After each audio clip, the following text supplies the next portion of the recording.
Sampai mau kemana, Jom? Kalau nggak salah ya tolong dikoreksi, kan? Saya mau pegang Gurami yang 3 nomor 48.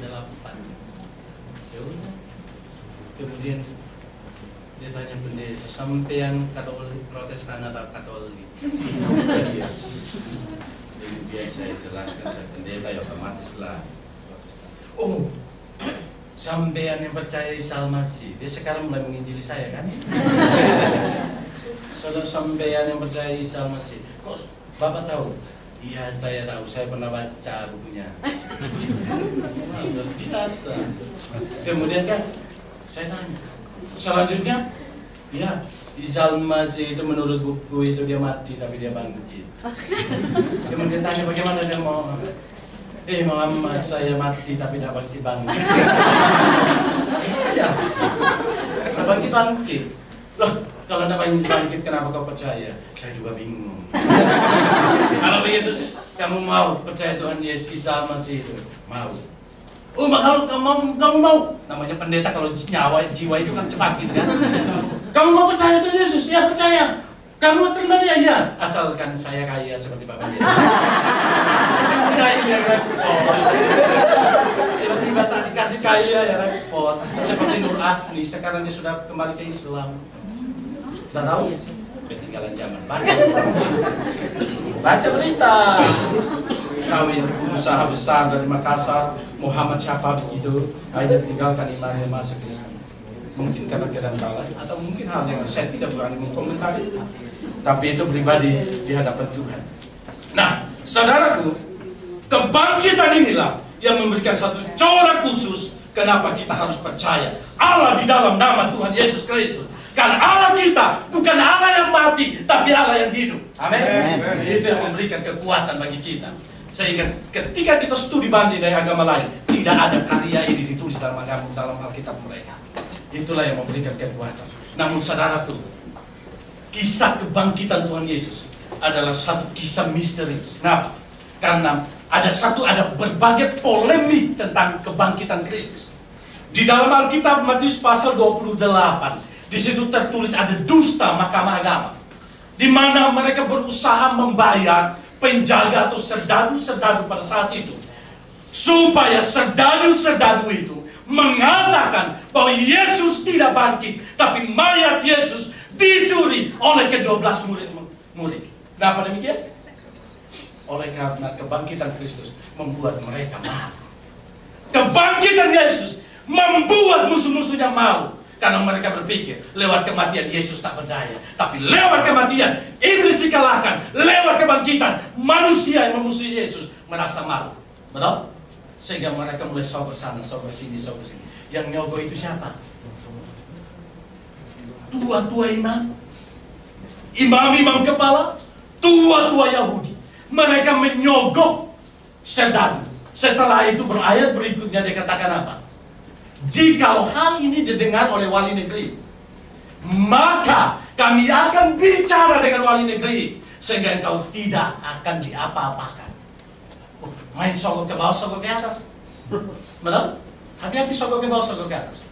Ada yang main di bawah meja, ada yang main di atas meja. Salam tempel. Sudah tahu itu, KTP-nya pasti keluar 5 menit lagi. Ya? Ada yang kalau banyak orang yang Pak, ini dong, tolong ngerti lah, di bawah. Sudah ada. Dan yang memulai menyogok itu bukan orang non agama, tapi orang yang mengerti tentang Taurat. Dan apa yang terjadi? Serdadu-serdadu namanya keuntungan tuh. Keuntungan siapa yang nggak mau terima?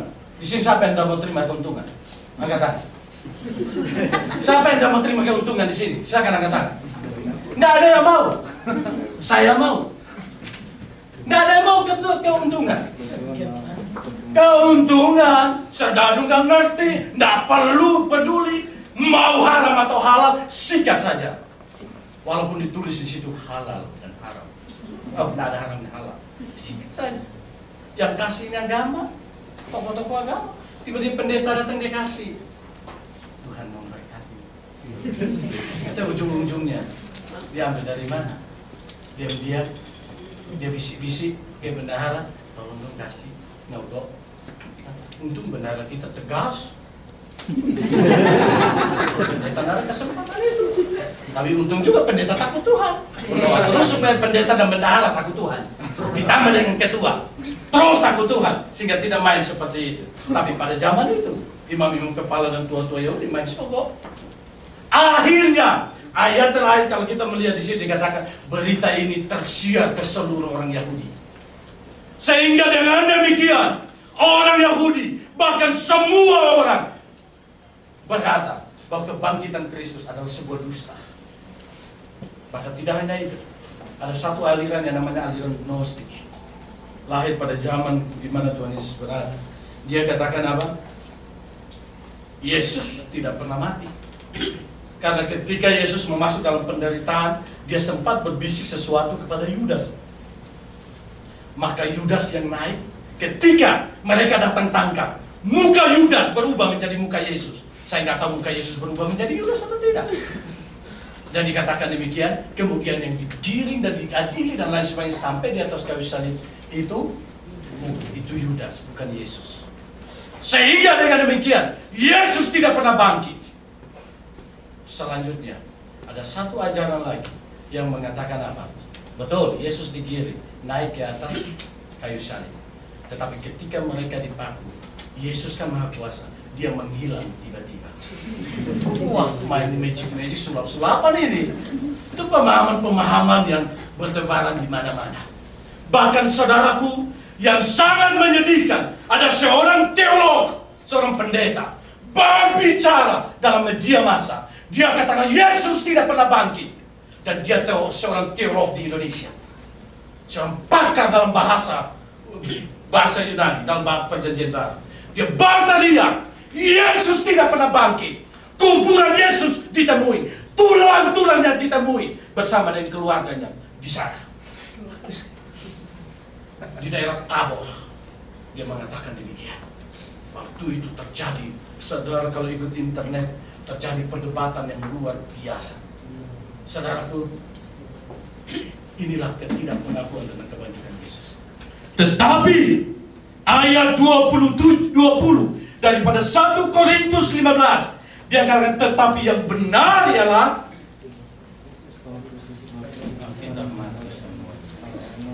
ayat 20, tetapi yang benar ialah bahwa Kristus telah dibangkitkan dari orang mati. Saudaraku, untuk menyangga setiap konsep tadi, kita melihat Tuhan Yesus tidak hanya ketika dia bangkit, dia tidak hanya menampakkan dirinya kepada satu orang.